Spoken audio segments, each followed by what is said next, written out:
তুচ্ছ বিষয় হলো শিরক, যেটার ব্যাপারে আল্লাহ সুস্পষ্ট নির্দেশনা, সমস্ত গুনাহ আমি ক্ষমা করব কিন্তু শিরক ক্ষমা করব না।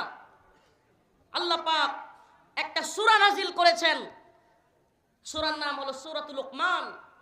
হযরতে লুকমান আলাইহিস সালামের নামে সেই সূরা। সেই সূরার মধ্যে হযরতে লুকমান আলাইহিস সালাম তার ছেলেকে কিছু উপদেশ দিয়েছিলেন, কিছু কথা বলেছিলেন।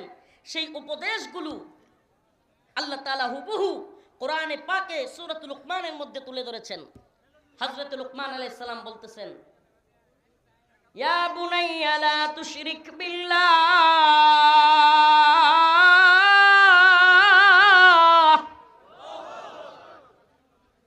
ইয়া বুনাইয়া, হে আমার ছেলে, হে বৎস, ইয়া বুনাইয়া লা তুশরিক বিল্লাহ, হে আমার ছেলে আল্লাহর সাথে কাউকে শরীক করো না।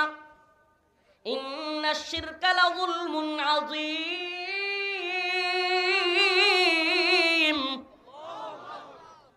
ইয়া বুনাইয়া লা তুশরিক বিল্লাহ, ইন্নাশ শিরকা লাযুলমুন আযীম। হে আমার ছেলে, হযরতে লুকমান আলাইহিস সালাম তার ছেলেকে বলতেছেন, হে বৎস, হে আমার ছেলে, সাবধান, তুমি আমার আল্লাহর সাথে কখনো শরীক করিও না, শিরিক করিও না। কেননা শিরিক হলো ইন্নাশ শিরকা লাযুলমুন আযীম, শিরিক হলো ভয়াবহ অন্ধকার। সমস্ত গুনাহের ক্ষমা আল্লাহর কাছে আছে। আল্লাহ পাক সকল গুনাহ মাফ করতে পারেন, কিন্তু শিরিক কি করেন না? ক্ষমা করেন না। শিরিক কয়েক প্রকারের আছে।